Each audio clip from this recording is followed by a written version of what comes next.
Hi అండి అందరికీ welcome back to my channel. పప్పుచారు చూసారా అండి ఎలా ఉందో? సేమ్ ఇలాంటి పప్పుచారు మీకు కూడా కావాలంటే ఒక్కసారి నేను చెప్పినట్టు మీరు ట్రై చేయండి. నేనైతే చాలా ఈజీగా అండ్ చాలా సింపుల్గా చూపిస్తాను. ఒక్కసారి మీరు కూడా నాలాగా ట్రై చేయండి. ప్రాసెస్ చూపిస్తాను చూడండి. మనం ముందుగానే పప్పు అయితే మంచిగా నీట్గా వాష్ చేసుకొని కొద్దిసేపు అయితే నానబెట్టుకోవాలి.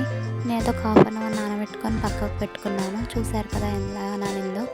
పప్పు నానితేనే కదండి పప్పు మంచిగా ఉడికి మనకు మంచిగా సాంబార్ లాగా అయ్యేది. నేను పప్పు అయితే ముందే నానబెట్టుకున్నాను. అలాగే పప్పుతో పాటు నేనైతే చింతపండు కూడా నానబెట్టుకున్నాను. మనం చింతపండు పప్పు ముందే నానబెట్టుకుంటే మనకు ప్రాసెస్ చేయడానికి తొందరగా ఈజీగా అయిపోతుంది. పప్పు నానబెట్టుకోకపోయినామో అది ఉడకడానికి చాలా టైం పడుతుంది. నాకైతే పప్పు మంచిగా నానిపోయింది. ఇప్పుడు ఇదైతే ఉడకబెట్టుకోవాలి కదా. దానికైతే కొంచెం పసుపు, కొంచెం ఉప్పు ఇవన్నీ వేసుకొని మంచిగా కలిపి ఇప్పుడైతే మనం పప్పునైతే ఉడకబెట్టుకుందాం.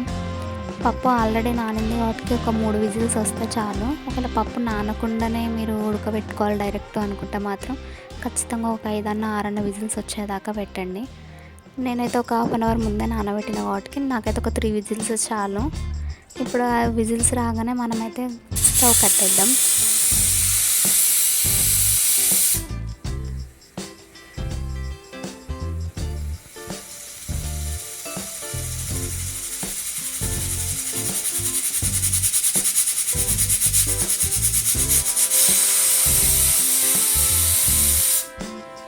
చూసారు కదండి, నాకైతే 3 విజిల్స్ వచ్చేసినాయి. నేనైతే స్టవ్ కట్టేసిన.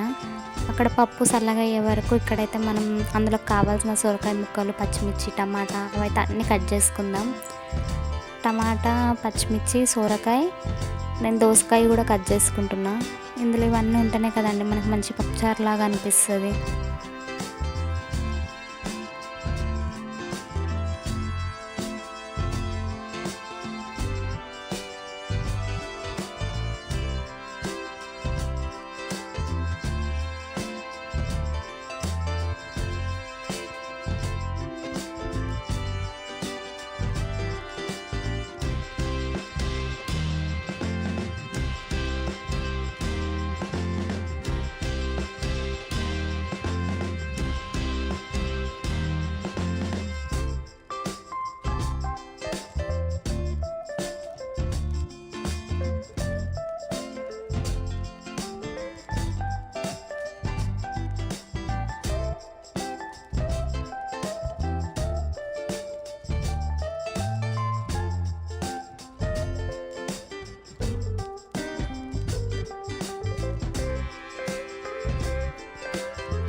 ఇదిగోండి నేనైతే సోరకాయ, దోసకాయ, టమాటా, పచ్చిమిర్చినైతే అన్నీ కట్ చేసుకున్నా.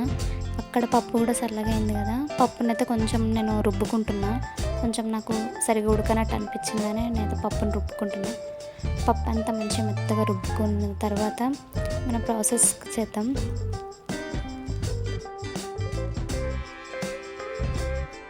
మనం ఇందాక నానబెట్టిన చింతపండు ఉంది కదండి, మనం చింతపండును కూడా మంచిగా పిసికి దాని రసాన్ని అయితే తీయాలి. తీసి మనం ఇదే పప్పులో కలిపేసుకుంటే మంచిగా ఉంటుంది. కొందరు పోసులో కూడా వేస్తారు, కానీ పోసుకి వేస్తే నాకు పెద్దగా నచ్చదని చెప్పి నేనైతే ఇట్లా పప్పులోనే వేసేస్తా. పప్పులో అంతా చింతపండు రసం పోసుకొని అంతా కలిపి కొంచెం ఒక చెంచా అయితే కారం వేసుకుంటా. కారం మన టేస్ట్ని బట్టి అయితే వేసుకోండి, నేనైతే చెంచానే వేసుకుంటాను. ఎందుకంటే నేను పచ్చిమిర్చి కూడా వేస్తాను కాబట్టి కారం అయితే ఒక చెంచానే వేసుకున్నా. కారం వేసుకొని కూడా అంతా మంచిగా కలుపుకోవాలి. కారం వేయంగానే చిన్న చిన్న ఉండల్లాగా అయితే వచ్చింది. ఆ ఉండలు మొత్తం పొయ్యేలా మంచిగా కలుపుకోవాలి. అదంతా మంచిగా కలుపుకున్న తర్వాత ఇప్పుడు మనం ప్రాసెస్ అయితే చూపిస్తా చూడండి. గ్యాస్ వెలిగించుకొని మనం ప్రాసెస్ ఎలా చేయాలనుకుంటున్నామే ఆ బగోన్ అయితే పెట్టుకోవాలి. ఇప్పుడు ఆ బగోన్ పెట్టుకొని అది వేడెక్కేదాకా ఆగాలి. అది వేడెక్కిన తర్వాత మనకెంత తగులుతుందో అంత తగినంత ఆయిల్ వేసుకోవాలి. ఆయిల్ వేడెక్కిన తర్వాత మనమైతే ఇందులోకి జీలకర్ర, ఆవాలు అవన్నీ అయితే వేసుకోవాలి. జీలకర్ర, ఆవాలు కూడా వేగిన తర్వాత అయితే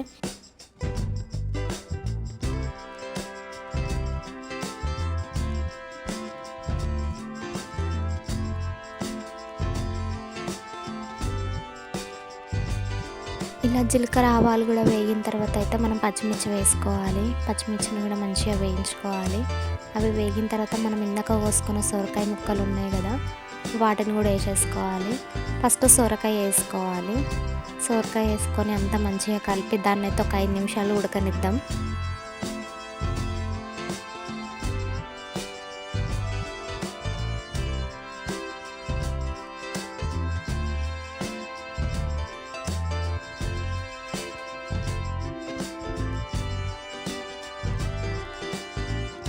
ఇలా లైట్గా వేగిన తర్వాత అయితే మనం ఇందాక కోసుకున్న దోసకాయ ముక్కలు అలాగే టమాటా ముక్కలు అయితే అవి కూడా వేసేసుకొని వాటిని కూడా అంతా మంచిగా కలుపుకొని వీటిని కూడా ఒక 5-10 నిమిషాలు అయితే ఉడకనియాలి.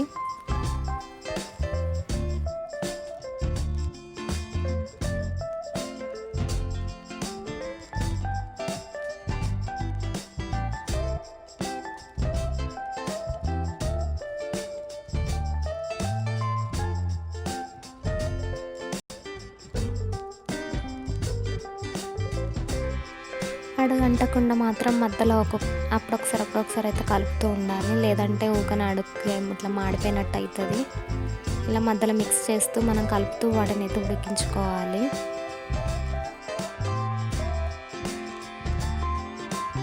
ఇలా అవంతా వేగిన తర్వాత కరివేపాకు వేసుకొని అలాగే కొంచెం పసుపు కూడా వేసుకోవాలి. కరివేపాకు, పసుపు వేసుకొని కూడా అంతా ఒకసారి మంచిగా మిక్స్ చేసుకోవాలి. మనం అంతా కలుపుకోవాలి.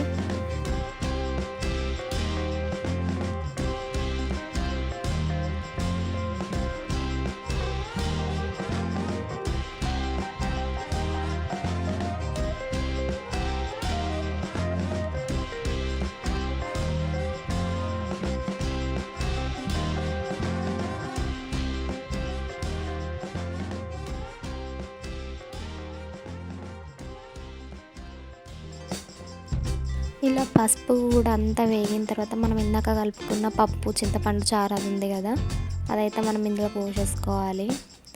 అంతా ఇందులో పోసేసుకొని కొంచెం చిక్కగా ఉంటే కొన్ని వాటర్ పోసుకోండి, లేకపోతే అలాగే పోసేసుకోండి. అంతా పోసుకొని ఒకసారి మంచిగా మిక్స్ చేసుకొని ఇప్పుడు మనం పప్పునైతే మరగనియాలి. అది మరుగుతూనే కదండి మనకు టేస్ట్ వస్తుంది. ఒక 5-10 నిమిషాలు అయితే మరగనియాలి.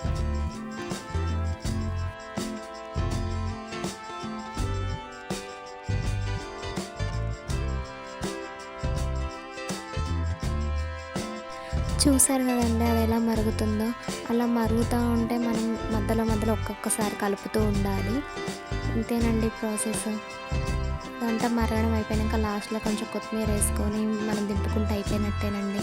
నా వీడియో మీకు నచ్చినట్టయితే నా ఛానల్ని సబ్స్క్రైబ్ చేసుకోవడం మాత్రం అస్సలు మర్చిపోకండి.